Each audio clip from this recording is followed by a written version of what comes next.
गणित में लाइन को, रेखा को स्त्री रूप दिया गया है, उसको प्रकृति बतलाया गया है। और ये आध्यात्मिक गणित कह रहा हूं।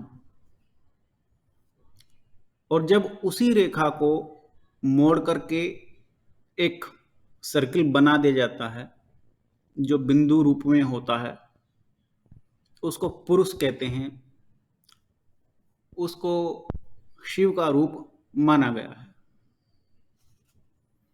चूंकि वो शिव लाइन से, रेखा से बना है, इसलिए शिव जो है शक्ति से है। शक्ति की महत्ता सर्वोपरि है, अर्थात देवी ऊपर है और शिव नीचे है।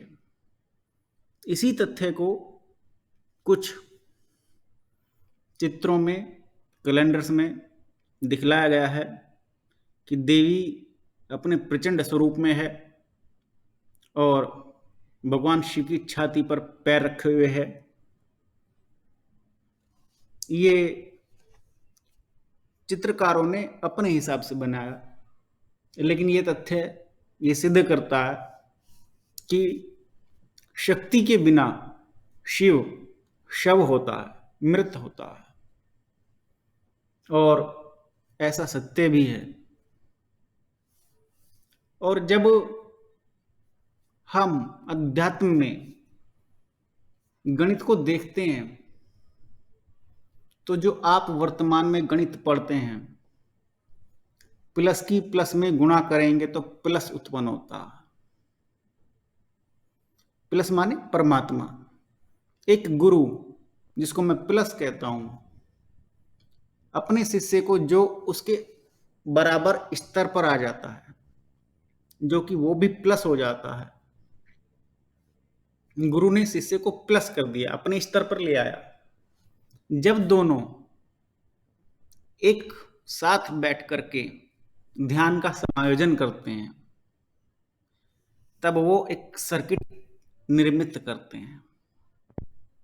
तब वो समाधि के उस प्रोसेस को पूरा करते हैं जिसमें परमात्मा की प्राप्ति होती है। ये आध्यात्मिक गणित है।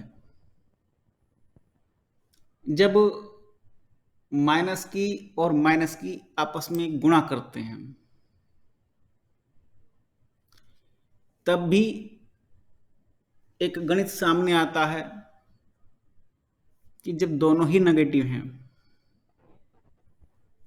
इस बात को ऐसे समझें कि जैसे दो राक्षस, क्योंकि मैंने नेगेटिव कहा है तो दो राक्षस के लिए कहूंगा, दो राक्षस आपस में युद्ध करते हैं तो केवल विनाश करते हैं और मृत हो जाते हैं।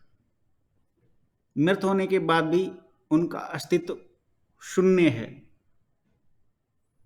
तो जब दो नेगेटिव वस्तुएं मिलती हैं, उनकी आपस में गुणा या संक्रियाएं होती हैं, तब भी कुछ अद्भुत रिजल्ट ध्यान में प्राप्त होते हैं। और आध्यात्मिक गणित को समझ पाना तो बड़ा मुश्किल है, क्योंकि जो जीवात्मा है वो परमात्मा से टूटी हुई है। यदि वो परमात्मा से लिंक होती तो प्लस माइनस का खेल नहीं चलता।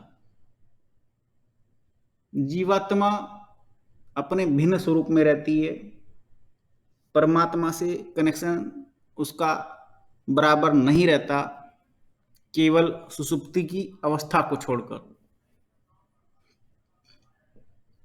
तो आध्यात्मिक गणित में प्रत्येक मनुष्य, चाहे वो स्त्री हो चाहे वो पुरुष हो, प्लस और माइनस के बीच में बटा हुआ है।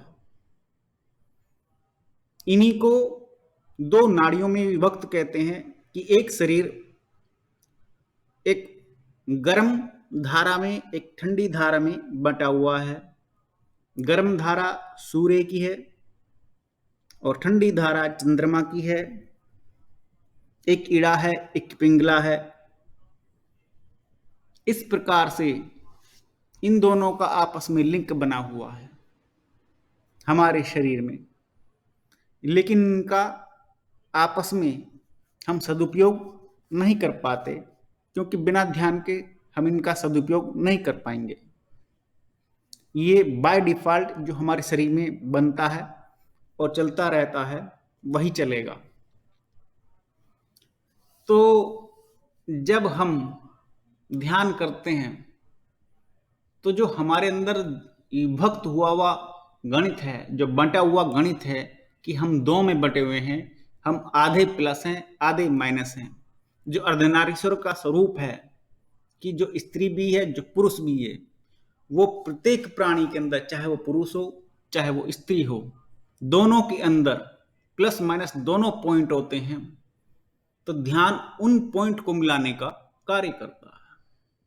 एक बहुत लंबी प्रोसेस चलती है, बहुत लंबे समय बाद पॉजिटिव और नेगेटिव समझ में आता है।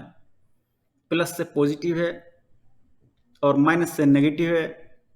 जब ये समझ में आने लगता है तब ध्यान के कुछ सूत्रों का एहसास होता है।